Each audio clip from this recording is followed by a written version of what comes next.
Hello and welcome to 2D Talk. I'm Jace and let's talk some controversy, shall we? I'm talking about internet trolls and the abuse online. Batwoman has just recently been cast in her first on-screen appearance ever as the latest superhero to get the CW treatment. Yes, the red-headed superheroine will join the ranks of the Arrowverse. Now, Batwoman was originally created in 1956 along with Batgirl. They were meant to play basically girlfriends, love interests to Batman and Robin. But Batwoman was reintroduced in 2006 as Kate Kane. She is actually Bruce Wayne's cousin on his mother's side. She's a wealthy socialite who has had a past relationship with a female ex-cop from Gotham City. And then it was later revealed that Kate was Jewish. Now, Australian actress Ruby Rose was announced recently as playing the character, someone that she said was a childhood dream to play. During the press tour for her latest movie, The Meg, she emotionally expressed her excitement and joy at the opportunity. But mere days later, she deleted her Twitter account and set heavy restrictions on her Instagram, citing that it was to help her focus on her upcoming projects. Now, this may be true, but there is no doubt that a lot of this has to do with the vicious backlash from FANDOM, who have angrily opposed her casting in the role. The tweets that have been sent to her before her account was shut down range from criticizing her acting ability to the fact that she's not Jewish to her apparently not being gay enough to step into Batwoman's red boots. Of the last statement, Rose said that she was baffled by it. Before she quit Twitter, she tweeted, "Came out at 12 and spent the last 5 years being told she was too gay for certain roles. How do you flip like that?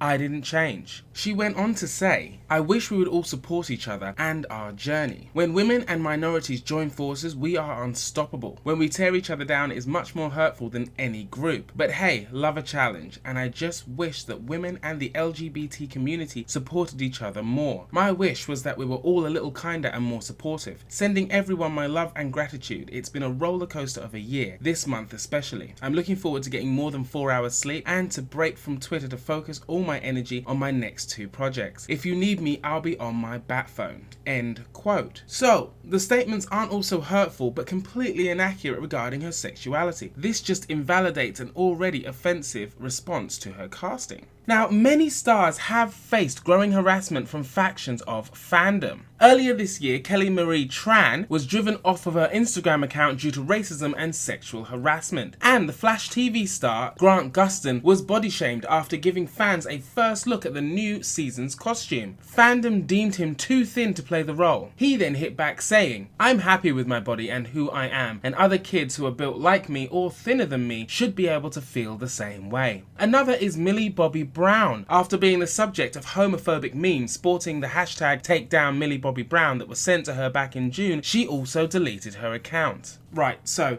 the problem that we're faced with is that people love to make their opinions known, and now it is as easy as ever to make that happen. We are seeing the rise and reign of the digital lynch mob, but with all lynch mobs, the facts and reasons have little relevance in their pursuit to tear down an individual. The fact is that decisions made in Hollywood aren't made by the working talent, it's made by the higher ups. They decide who is cast and who is not. They decide the direction of a script or narrative, not the actors. So to target them is utterly futile. Now, I am not saying in any shape, way or form that these trolls need to start targeting executives. No one should be targeted. But what I am saying is that when attacking someone online, is it being done to affect change? Because if that's the case, it is the worst way to go about it. Trying to cause someone pain to get your point across is not right. But there is also a very real possibility that people are attacking others online because they like to harass others and cause them distress. And in this case, the problem is far, far more sinister.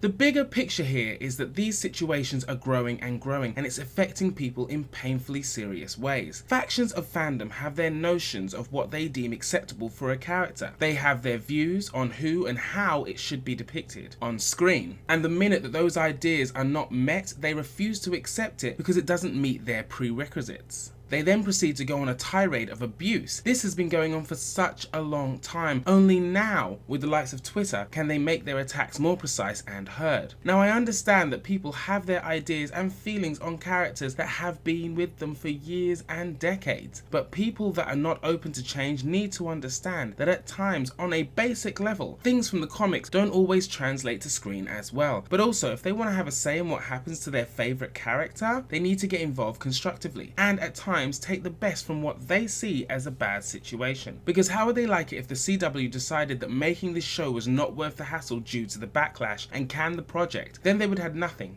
at all. And what would they do then? The CW has done a great job bringing diversity to the roster of superheroes, and in fact, they are for TV what the MCU is for cinema, in my opinion. And this is down to their version of the MCU mega producer Kevin Feige in Greg Berlanti. He has single-handedly made the Arrowverse what it is. They are wildly successful and have a coherent crossover world, and I give the CW the benefit of the doubt in many situations because I have little concern that they are making the right decisions in story, casting and design. Factions of fandom can be toxic at times, and the effect that they have on people from all walks of life have very different outcomes. Remember that celebrities have, in a way, prepared themselves for these kinds of situations, but at the same time there can be instances when it all gets too much. But regular everyday people like us don't have a legion of PR people around them, therefore we are more susceptible to attacks. Fandom has no filter and ironically no bias in regards to who becomes a victim of their outrage. I'll be honest, I didn't like The Last Jedi, but did I ever think it was all down to Kelly Marie Tran? No, not at all. There are many problems with that movie in my opinion, and I lay it at the feet of others. But at no point did I think I should start tweeting the people I think are the cause for that and taking my anger out on them. It would solve nothing. And with everything being said, some of the onus has to go to Twitter. There is not much that they are doing to prevent this or putting algorithms in place to stop the spread of this situation. They remain silent as far as I can see. What do you guys think about online trolls, Twitter harassment, Instagram discrimination, and all forms of cyberbullying? What can be done to safeguard not only celebrities but everyone? We could all be victims at any time. Also, if you have been a victim of this form of attack and are okay with sharing it, please comment below and let me know. I'm really interested in finding out about your thoughts and experiences on this matter. Please like, share, and of course subscribe. Don't forget to catch us on Twitter, Facebook, Instagram, and Pinterest. You guys take care of yourself. From 2D Talk, see you later. Bye bye.